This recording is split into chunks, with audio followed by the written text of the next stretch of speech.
L'interview découverte d'Europe 1, on va toucher le fond pour notre plus grand plaisir, Caroline Roux, puisque vous recevez l'archéologue sous-marin Franck Gaudiot.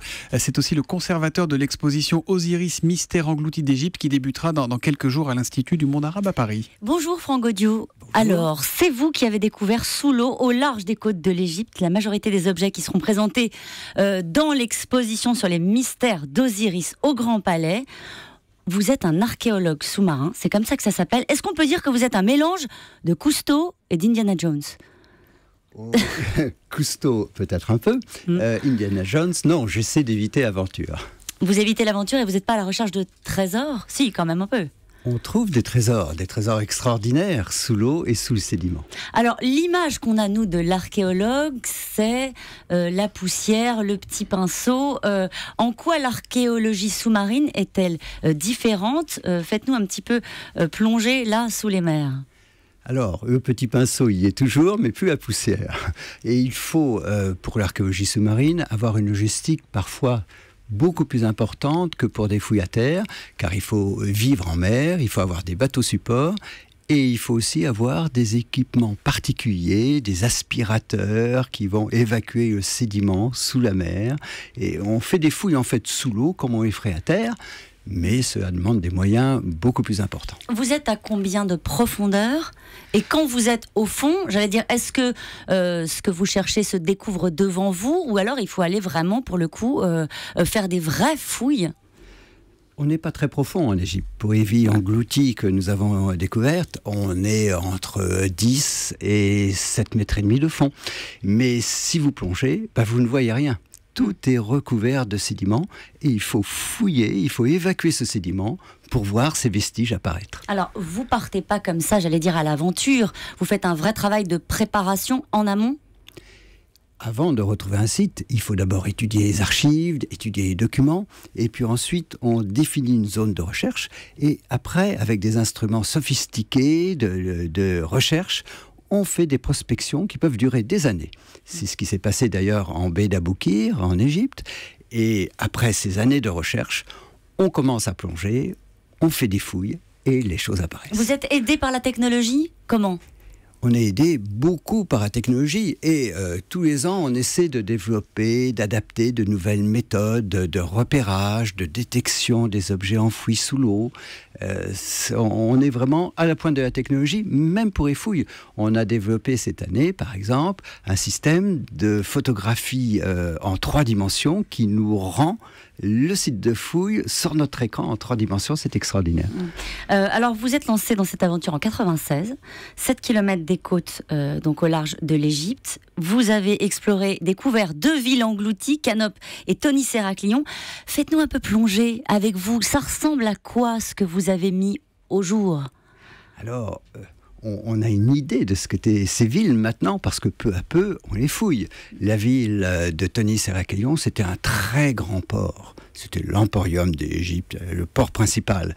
Et cette ville aussi possédait un temple extraordinaire, qui était le temple à Amon, où tout nouveau souverain devait venir pour recevoir les titres de son pouvoir de roi universel. La ville de Canop, elle, est une ville de temple, très religieuse, très ancienne.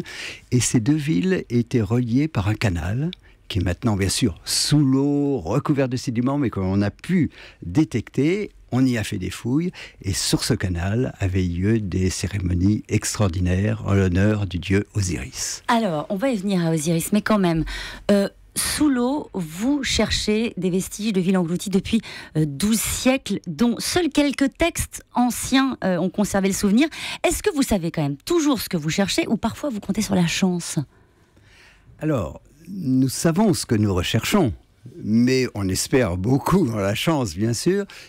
Cela dit, on fait du travail systématique de détection et on force un peu la chance. Alors, votre plus belle découverte, vous allez présenter des merveilles, je le disais tout à l'heure, au Grand Palais sur les mystères d'Osiris. C'est quoi la plus belle découverte que vous allez présenter au public ? Une des plus belles découvertes, c'est une statue colossale que nous avons découverte en face, juste à l'entrée du grand temple d'Amon dans la ville d'Heraklion. Et il s'agit du dieu Hapi, dieu de l'inondation du Nil, qui a apporté abondance et fertilité en Égypte. Et c'est une des plus grandes statues, c'est la plus grande statue de Dieu jamais découverte en Égypte. Vous vivez toujours avec 12 siècles de retard, ou il vous arrive parfois d'être dans le présent? Eh bien, pour connaître bien le présent, je crois qu'il faut étudier le passé.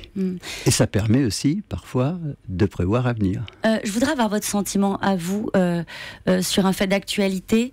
Dynamiter la cité antique de Palmyre en Syrie, est-ce que pour vous c'est un crime contre l'humanité ? Oui, c'est terriblement triste. On efface des vestiges, on efface la mémoire de l'humanité, on efface une partie d'une civilisation extraordinaire. Et ça n'avance à rien. Et c'est terrifiant d'essayer d'effacer la mémoire de la culture, de la civilisation, de notre richesse à tous. Vous avez, vous, le sentiment de travailler un peu pour l'humanité ? Je pense que...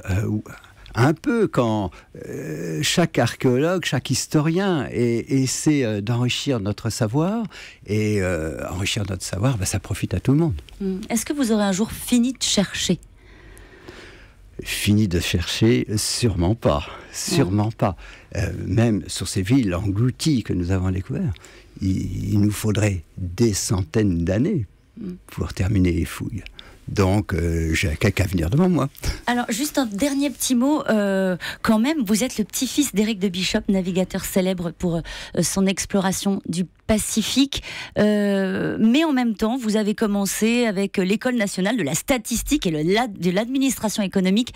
L'égyptomania, cette passion-là, elle vient d'où ? Depuis tout enfant, j'adore l'histoire, j'adore les livres d'archéologie, mais l'un a facilité l'autre. Merci beaucoup, Franck Gaudiau. Merci, c'est fascinant.